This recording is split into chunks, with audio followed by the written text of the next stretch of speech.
Welcome back to King's Garage. We're in King's Garage today.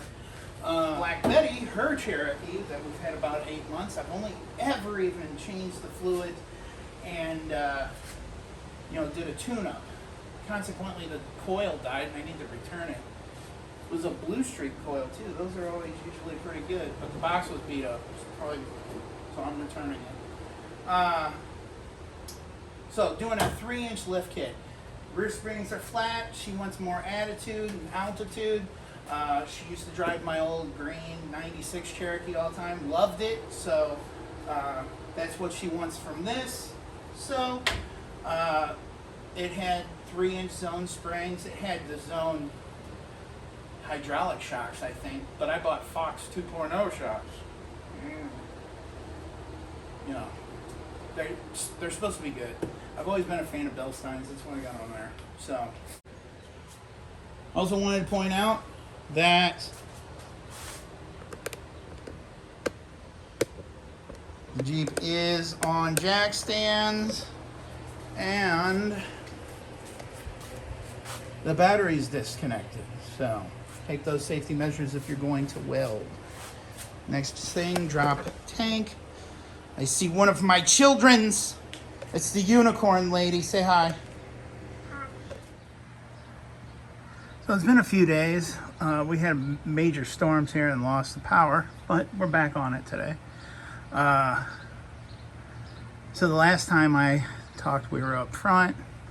What I've done here is, forgot to record any of it, is I removed the bolts from the leaf spring shackles at the bottom. I'm going to drop the shock, both sides, and I'm going to remove the anti-sway bar, which is broken on this side. And then I should be able to lay the axle down and get it out of the way. I mean, obviously the next part would be to be the spring eye bolts, front of the, but I have to fix that rust right there.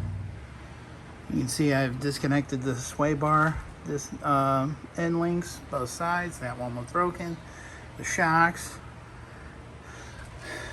The axle is hanging down. I did not disconnect the drive shaft. I thought I might be able to get away with doing that. I didn't want the slip yoke. I guess I could have disconnected it from the axle and let it hang. I didn't want to deal with the slip yoke leaking everywhere.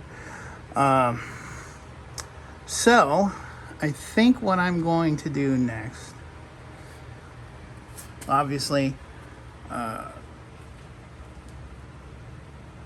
disconnect just one of them at the spring eye and replace that. Now you can see I got the outer U-bolt off, so I will take the spring eye off or bolt out and then disconnect the other two so the U-bolt drops out.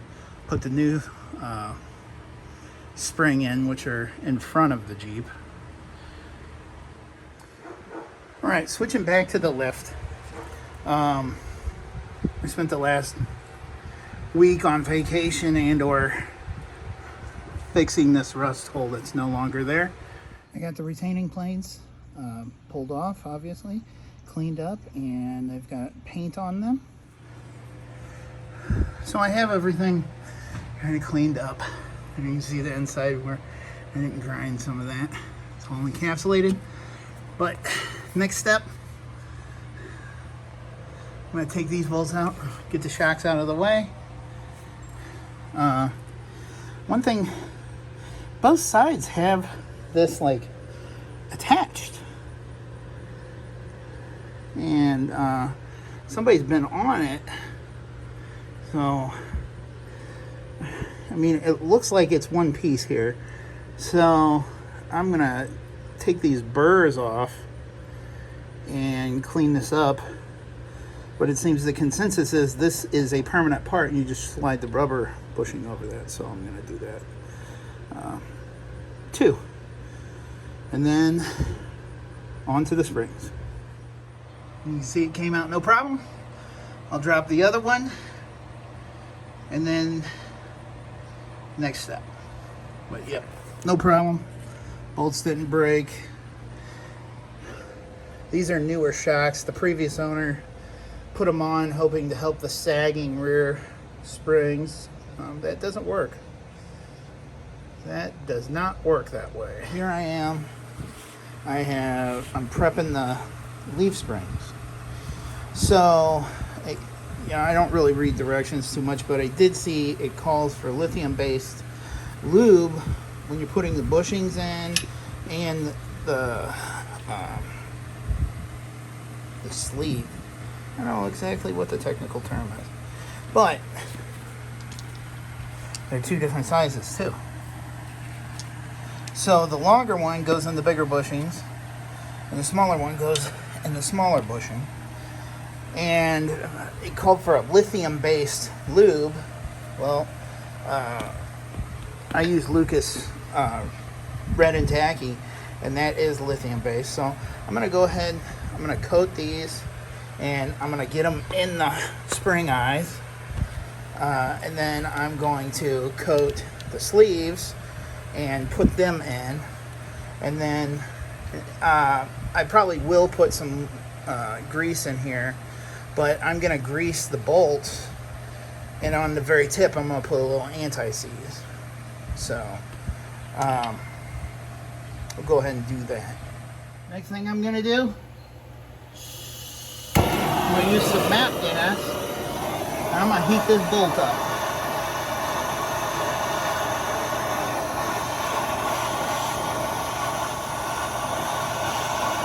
I'm trying to aim down so I don't melt the carpet.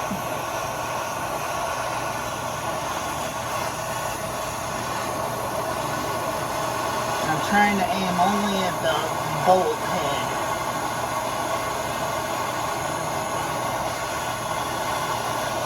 I always hear people talking about that the captured nut on the inside,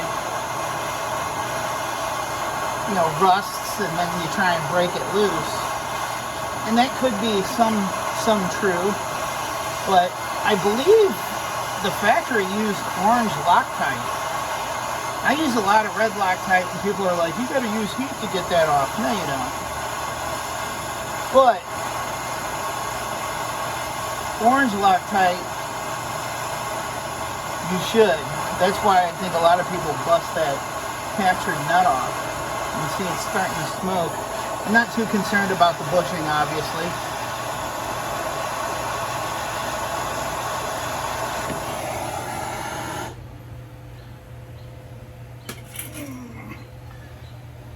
Get my breaker bar.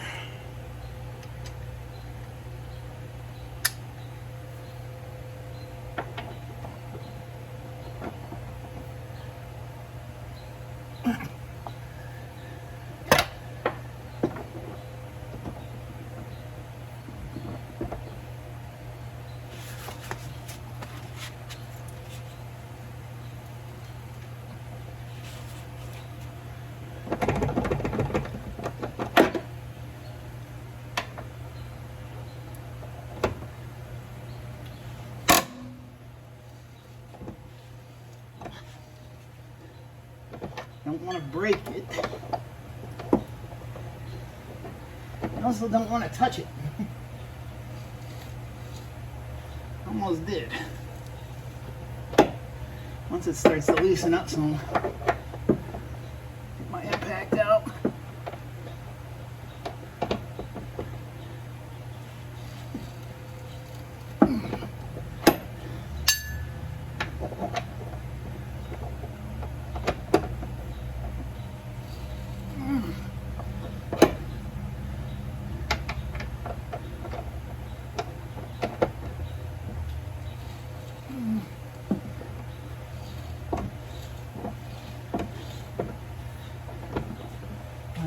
Be able to get it with impact now. Trick is not having to touch that, because now that socket's going to be hot as hell too.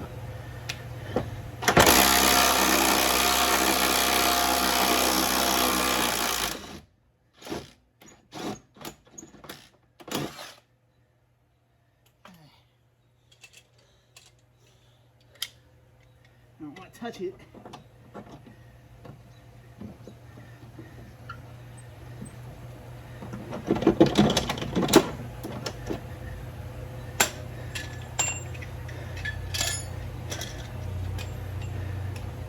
So, that's how you get those out. I haven't done it on a Cherokee, but I assume that the upper shackle bolt is the same way. People think that it's rusted. It's really just they used orange Loctite, and it's strong enough, and it's been enough time and wear and tear on that captured nut that it breaks. So next thing I'm gonna do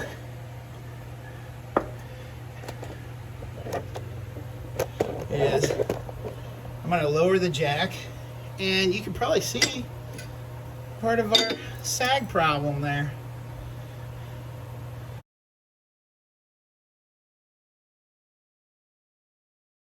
So, got the leaf spring in here. It's already been pre-prepped.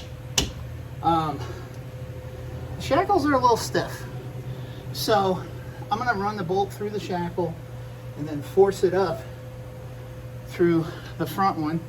Also give some time for that bolt to cool off, and then I'll do the U-bolts and the plate and make sure the pin is where it's supposed to be. It's there right now, but I need the shackles are really stiff. Eventually I'm going to replace those.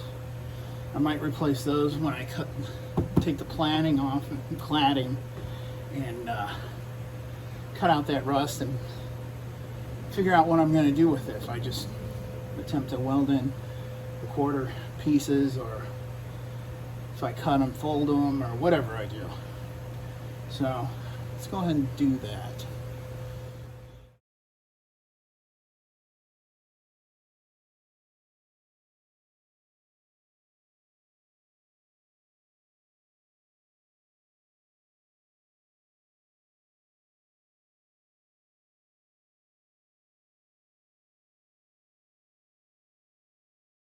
So I used a strap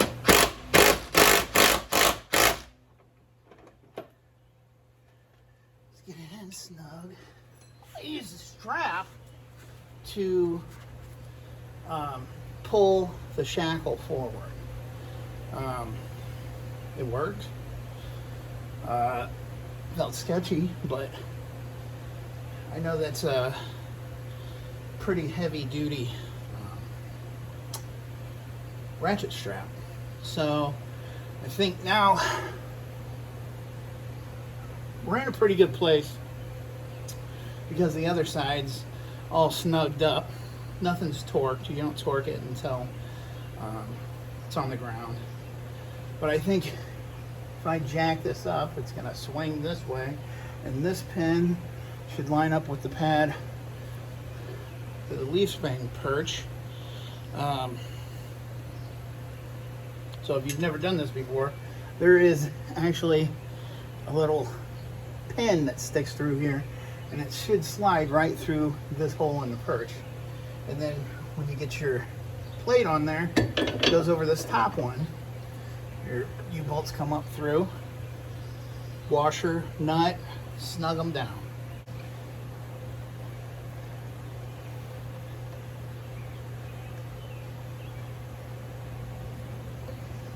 And it appears not.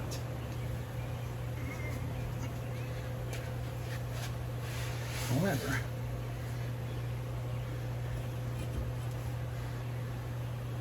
a little finagling, it's pretty close.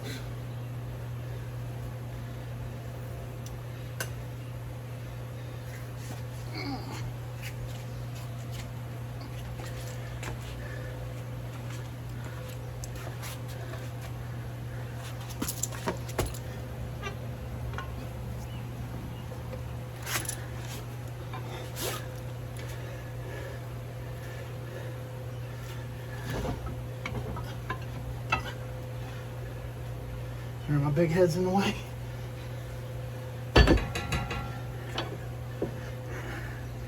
And just like that, hit the easy button.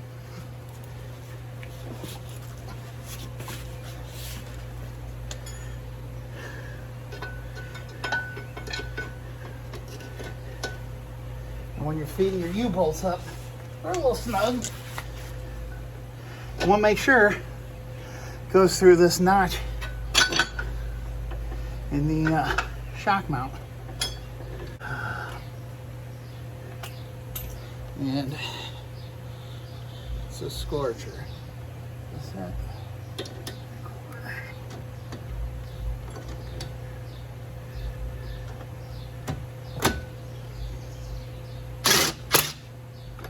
Oh yeah, I forgot.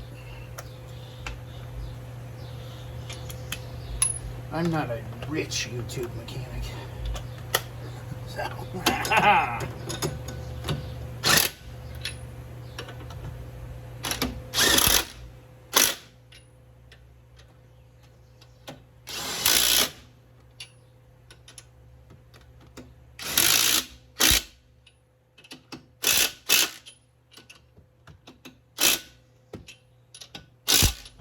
Fox shocks. Never used Fox before. Run Ranchos and Zone. This is a Zone lift. I've run Zone shocks and Bilsteins and probably some other ones. I think Rough Country one time. Guess what? They were rough. I use the vise. Much easier. So the upper shock bolts give a lot of people a lot of problems, and I'm fairly lucky. I'm just going to clean them up a little bit. Some red Scotch Brite. And then I'm going to take one of them, anti-seize. Upper shock has a bar pen. So I'm going to thread one in a few turns so I can take it up there, swing it in, and then, see it?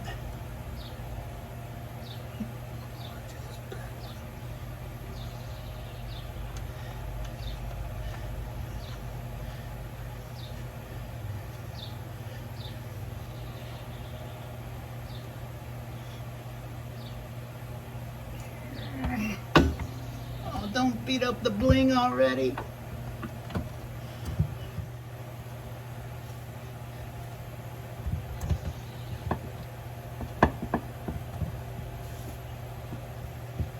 There we go.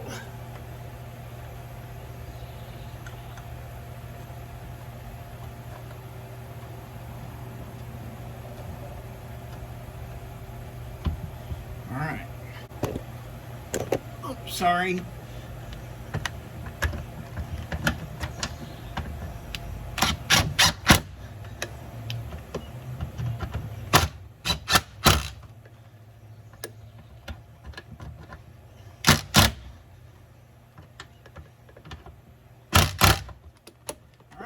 German spec Guten tight.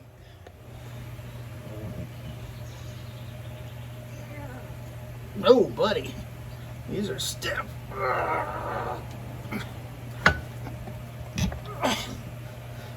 Woo! Let's just tap you.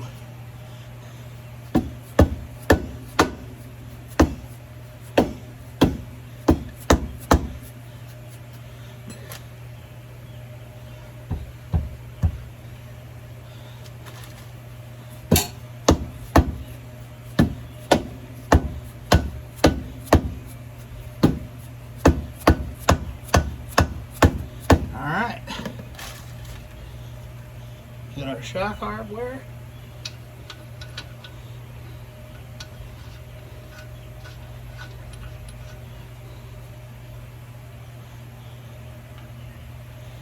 That's this one.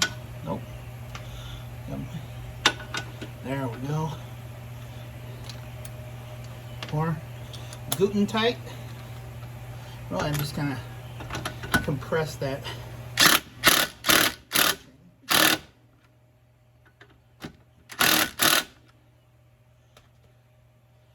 sure that I can get to a thread there.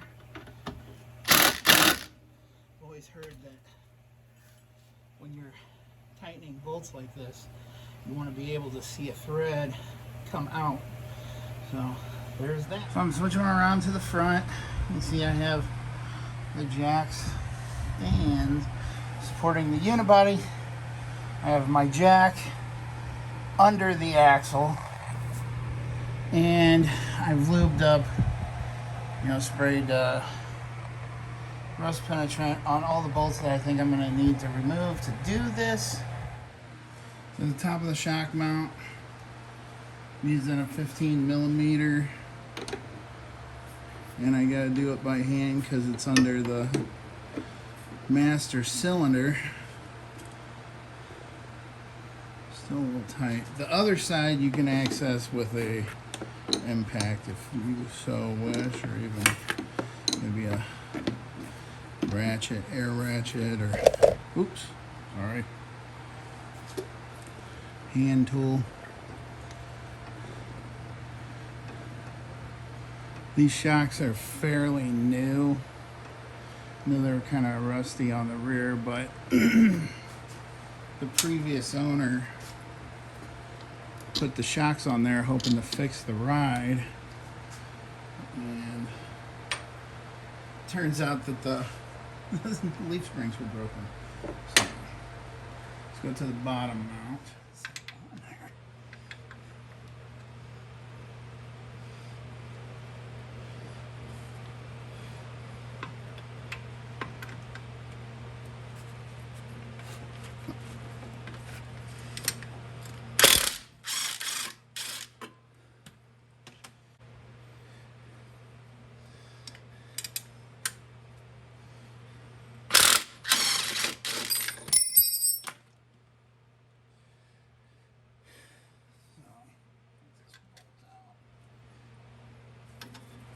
This bolts out. I'm going to save that hardware. Getting the nuts actually stuck in the socket. Might be a 13. 13 is just a smidge larger than a half. Yeah, they still have compression. But that's how you get it out. So, the anti-sway bar, I'm going to take that off. It's 11/16.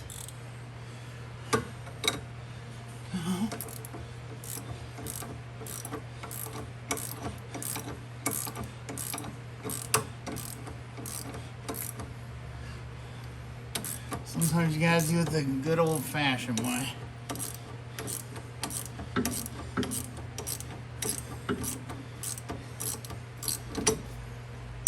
Now let's see.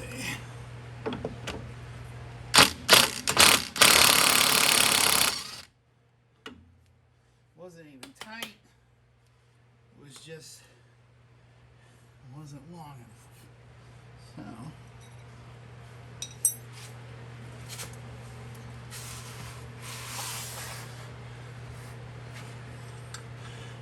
This is a 13.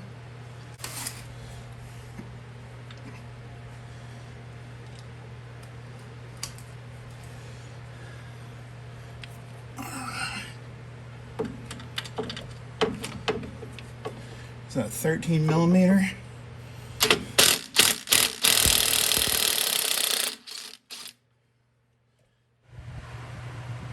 This is the bolt for the bottom, the axle end of the track bar. So I'm going to remove that.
adaptive nut.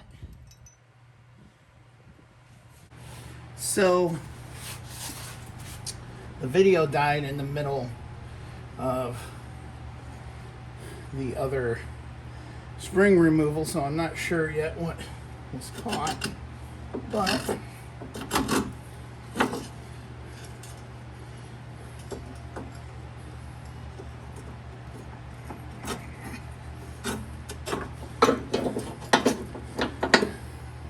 there's that one.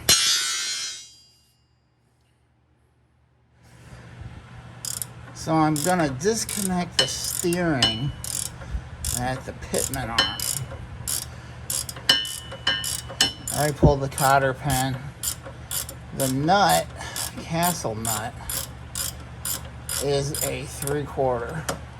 I'm using a 3/4 wrench.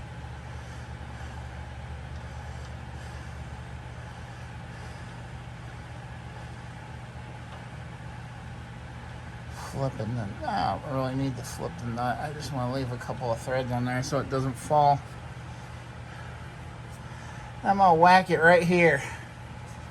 Hopefully get that separated.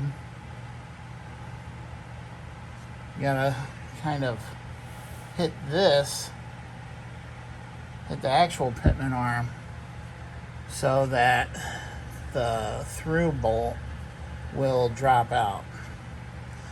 I also, you can see it right there, I took loose the brake line right there, and I used a T40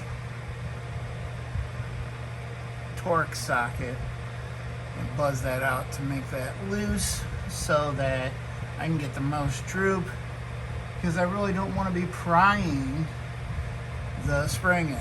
That's kind of dangerous. So I want the axle to droop more. So, all right.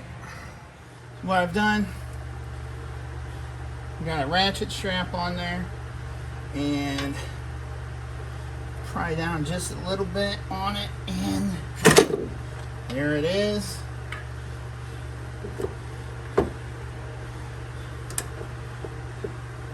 This is gonna be hard.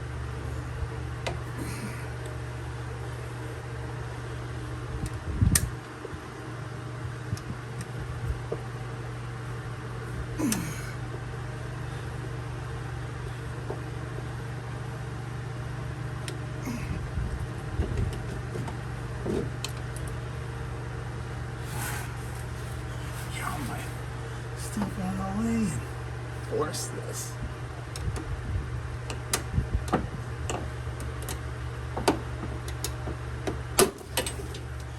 And there it is. Didn't want to put any scratches on the springs, but you know, sometimes that's the way the cookie crumbles. Oh, I hope this one's not stuck. Uh-oh.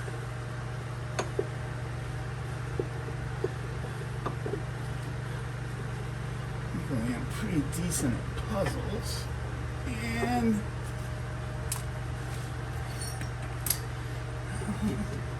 get it seated correctly. The pigtail sit in that pocket. Alright. I think this is supposed to be the harder of the two, so the other one should be easier. Pulled the steering stabilizer off, and it's an actual Mopar part, and it works. So they must have replaced it with a new Mopar part. So I can't imagine still having that much. I've had them where they can slide by shaking them, so. So I got a little ahead of myself. So went ahead and reattached the brake line. And I installed the top of the shock, and I have the bolts and the nuts loosely on the bottom. I'm going to tighten those up. Then I'm going to do the other side. So I went ahead and retorque this to 60. This the pitman arm on the drag link, and I put the pin through just to be safe. Don't want to forget that. So I painted the coil spring retainers just to freshen them up. I think we're to the point now where I need to put the wheels and tires back on and drop it down so I can do the sway bar links and the track bar. So I got the wheels and tires back on the front. I still got to put a gas tank in back there.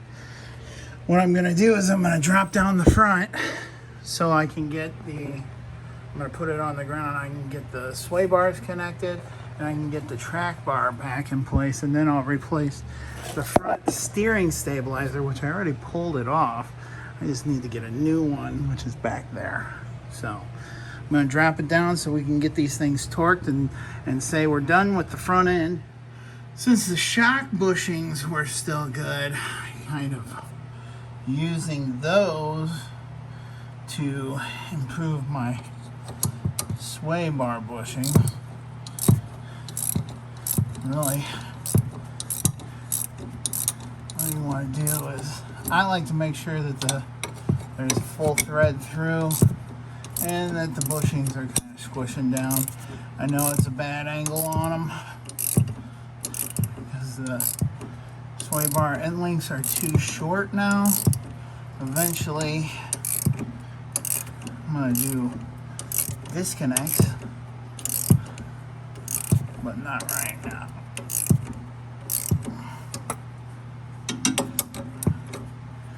Couple more turns.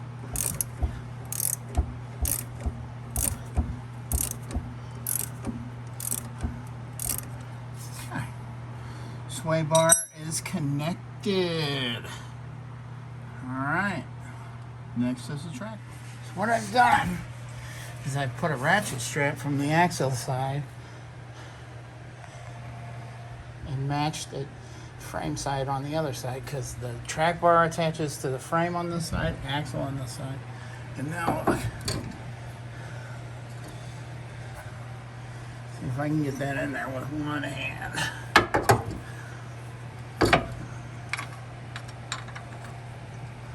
Almost.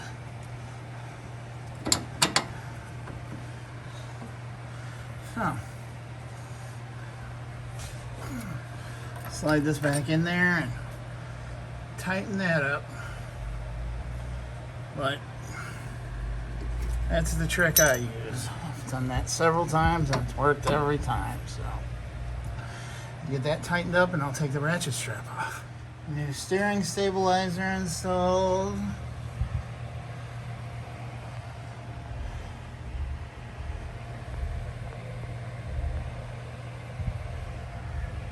Track bar installed, pitman arm. I think all we need to do is torque the wheel lug nuts and move on to the back. Finish torquing and putting them together. So I got the gas tank back in. You can see the new tank bolt, old one over there. Wheels and tires are on. I'm gonna drop it. I need to torque the lug nuts, spring eye, and the shackle end. You can see that's not even tight. So once I do that, this sucker is gonna be good to go.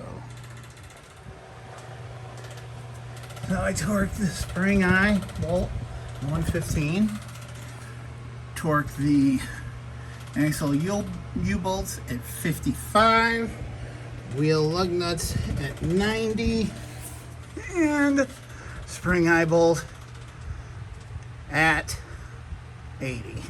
Maybe asking why. There's a donut spare on here. Well, the whole genesis of this whole project was because my wife blew a tire and I didn't want to buy a set of tires or one tire when I had a lift kit sitting in the garage. So while I was putting the lift kit on, I fixed the rust. So if if you enjoyed watching this, or it helped you out, or you've got better suggestions than what I did, leave a comment, like, subscribe to the channel. Thanks for watching King's Garage.